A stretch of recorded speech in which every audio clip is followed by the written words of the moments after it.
First contact. The hegemony battlecruiser Eternal Dominion dropped out of subspace at the edge of the solar system, its hull gleaming with the reflected light of a distant yellow star. Supreme Commander Theron stood motionless on the bridge, his elongated form casting shadows across the command deck. His species, the Valdari, had conquered 43 civilizations across the galaxy. Earth would be the 44th. Behind him, dozens more ships materialized from the void. The fleet formed a perfect wedge formation, each vessel bristling with weapons that had reduced entire worlds to ash. Theron's lieutenant, a younger Valdari named Kess, approached with measured steps. The tactical display showed a small blue planet, third from its star, surrounded by primitive satellites and a single space station. Minimal defenses detected, Supreme Commander, Kess reported. Their technology appears to be at least 3 centuries behind our own. They have achieved nuclear fission but show no signs of antimatter weapons or shield technology. Theron's facial tentacles writhed in satisfaction. The hegemony scouts had been correct. This species, these humans, possessed something unique in their neurochemistry that would make them perfect additions to the Empire's collective consciousness. Once subjugated, their creative thinking patterns would enhance the hegemony's technological advancement exponentially. Open all communication channels, Theron commanded. Let them hear our terms. The message transmitted across every frequency humanity possessed. Television broadcasts, radio waves, internet streams, and emergency channels all carried the same words in every Earth language simultaneously. In homes, offices, and military installations around the globe, screens flickered to life with the image of an alien face. Theron spoke with absolute authority, his words carrying the weight of 1,000 conquered worlds. People of Earth, I am Supreme Commander Theron of the Galactic Hegemony. Your planet has been selected for integration into our empire. You have 72 of your hours to arrange complete surrender. Resistance will result in the elimination of 30% of your population as an example. Compliance will ensure your survival and elevation to serve the greater good of the hegemony. The transmission ended as abruptly as it began, leaving billions of humans staring at blank screens. Panic erupted in major cities. Stock markets crashed within minutes. Religious leaders proclaimed the end times. But in secure facilities around the world, a different reaction was taking shape. In Geneva, the United Nations Security Council convened an emergency session. Secretary General Maria Santos stood before representatives from every nation, her voice steady despite the chaos outside. We face an existential threat to our species, she began. This is not about borders, politics, or old grievances. This is about survival. The Chinese representative stood first. Our military analysis suggests their technology is overwhelming. We've detected energy readings from their ships that exceed our entire global power output. Then we find another way, said the American general seated nearby. Every enemy has a weakness. We just need to find theirs. As world leaders debated, a different kind of meeting was happening in an underground laboratory in Switzerland. Dr. James Chen, a quantum physicist, stared at readings from the Large Hadron Collider that had been running when the alien ships arrived. Something unusual had happened to the particle streams at the exact moment the vessels dropped out of subspace. Look at this, Chen said to his colleague, Dr. Sarah Okonkwo. When their ships appeared, they created a resonance pattern in the quantum field. It's like they're vibrating at a specific frequency. Okonkwo leaned closer to the screen, her eyes widening. If they're using quantum entanglement for their technology, then theoretically we could disrupt it. Every quantum system has an inverse frequency that causes decoherence. Chen's fingers flew across the keyboard. We'd need to generate a massive counter-resonance field, something that could affect their entire fleet simultaneously. The Earth's magnetic field, Okonkwo said suddenly. If we could modulate it at the right frequency, the entire planet becomes a weapon. Within hours, their discovery reached the highest levels of government. Scientists from Russia, India, Japan, and dozens of other nations joined the effort through encrypted video links. For the first time in human history, the entire scientific community worked as one. Meanwhile, the hegemony fleet maintained its position, monitoring Earth's response. On the bridge of the Eternal Dominion, Theron reviewed reports with growing amusement. They're not preparing surrender ceremonies, Kess observed. Our sensors show increased activity at military installations worldwide. Let them exhaust themselves, Theron replied. It's always the same pattern. First denial, then anger, then acceptance. We've seen it 43 times before. But Theron had never encountered a species quite like humanity. While he waited for Earth's inevitable surrender, something unprecedented was happening on the planet below. Engineers repurposed every major power grid to feed into a network of electromagnetic generators. Satellites were reconfigured to create a global positioning system for the counter-resonance field. Nuclear reactors increased output to maximum capacity. Colonel Marcus Webb, assigned to coordinate the military response, stood in the Pentagon's crisis room watching feeds from around the world. "Status report," he called out. "China has 17 generators online," reported an analyst. "Russia has 12. Europe combined has 23. The Americas have 31 operational, with more coming online every hour." Webb studied the global map showing points of light where each generator stood ready. They needed at least 100 to create a field strong enough to affect the alien fleet. Time was running out. 48 hours had already passed since the ultimatum. In homes across Earth, ordinary people contributed in their own ways. Power consumption dropped as families turned off unnecessary devices, redirecting every watt to the defense grid.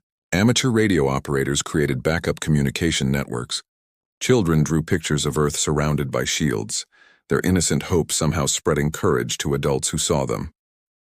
Dr. Chen hadn't slept in 2 days. His team had successfully tested the counter-resonance theory on small scales, but the global implementation was unprecedented. "We get one chance at this," he told the assembled leaders via secure connection. "If we activate the field and it doesn't work, they'll likely begin their attack immediately." President Jennifer Hayes of the United States spoke for many when she replied, "Then we make sure it works, Doctor. The alternative is unthinkable." As the 60-hour mark approached, Theron grew impatient. No surrender delegation had arrived. No white flags appeared on their surveillance feeds. Instead, he observed increased electromagnetic activity across the planet's surface. "What are they doing?" he demanded. "Unknown, Supreme Commander," Kess replied. "Their actions don't match any recorded surrender protocol from our previous conquests." Theron's tentacles twitched with irritation. "Prepare the punishment strike. We'll destroy their 3 largest cities as promised. That should end their resistance." The weapons systems of the hegemony fleet powered up, each ship targeting a major population center. On Earth, satellites detected the energy buildup. The time for preparation was over. "All stations report ready," Colonel Webb announced. Every generator across the globe stood prepared, their operators awaiting a single command. Dr. Chen and his team monitored the quantum field readings, calculating the exact frequency needed.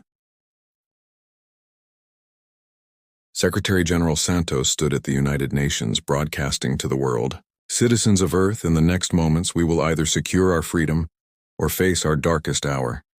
Whatever happens, let history record that humanity stood united. We did not go quietly into servitude. We chose to fight for our children's future." Above Earth, Theron gave the command, "Begin the punishment strike."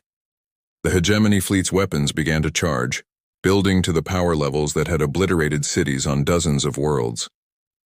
On Earth, Colonel Webb looked at the countdown timer. 10 seconds until the alien weapons would fire. 5 seconds, 3, now, Webb commanded. Humanity's stand across Earth.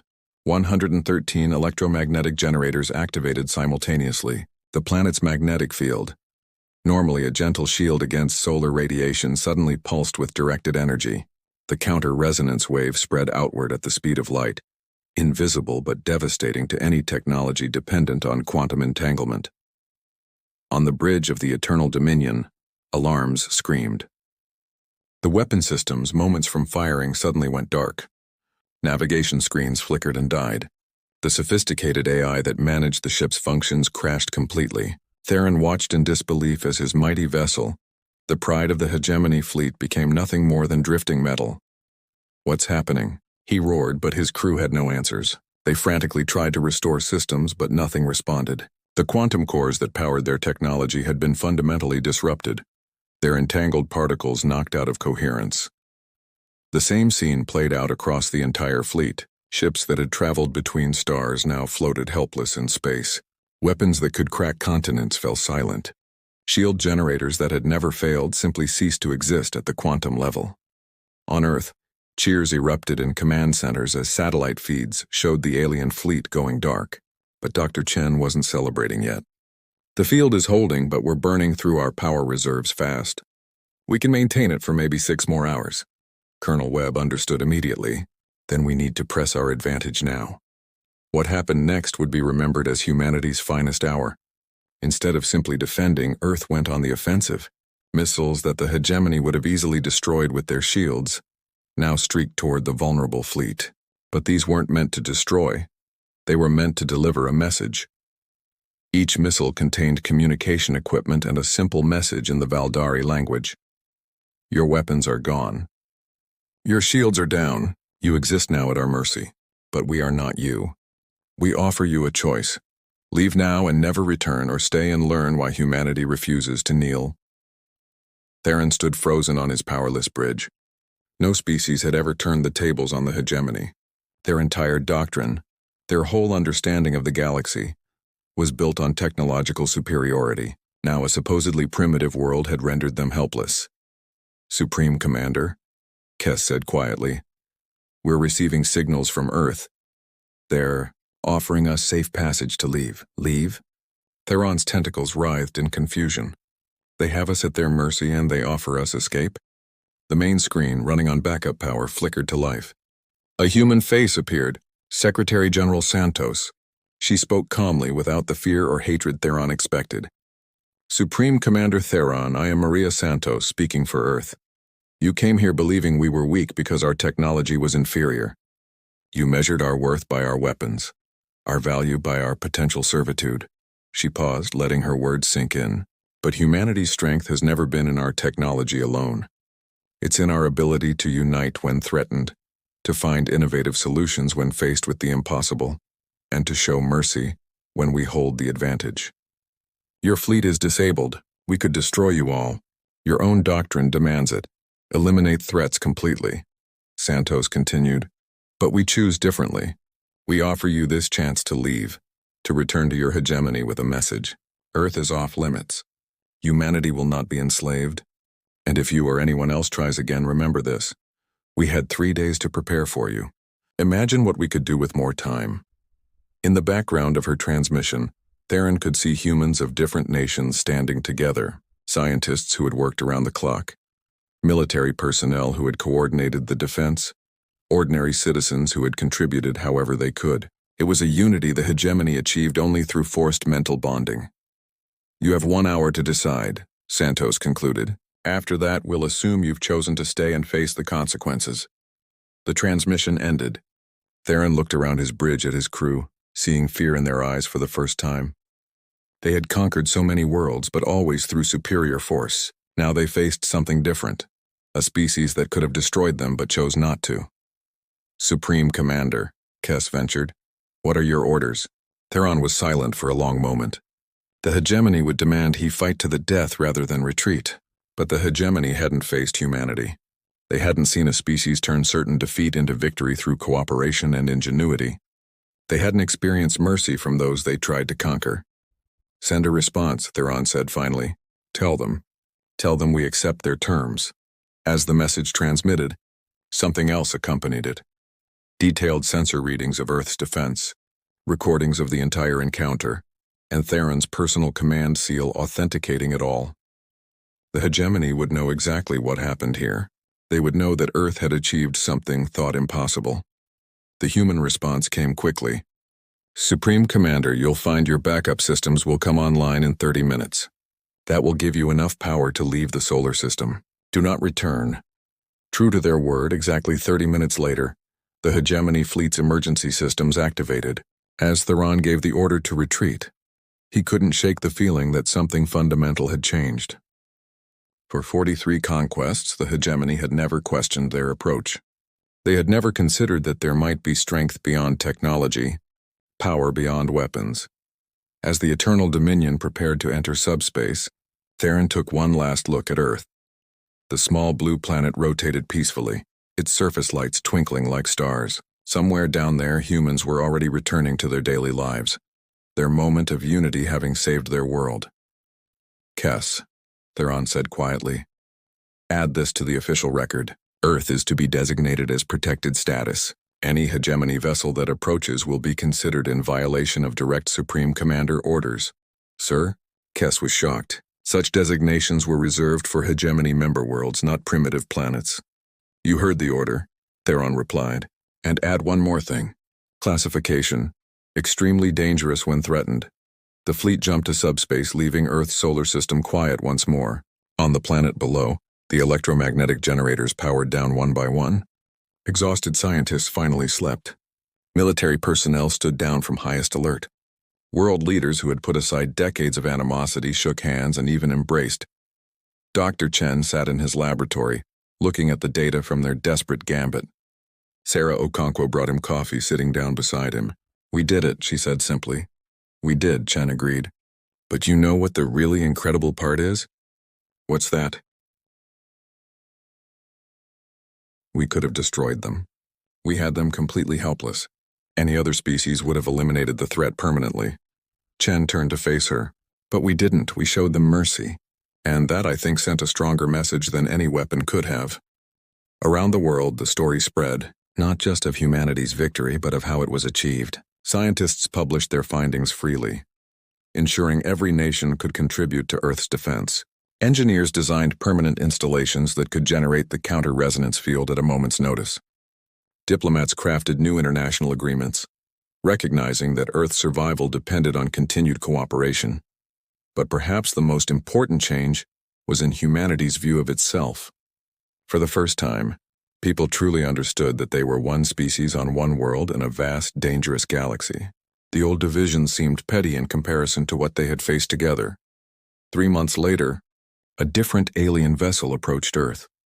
Unlike the hegemony's aggressive arrival, this one transmitted peaceful intentions from beyond Jupiter's orbit.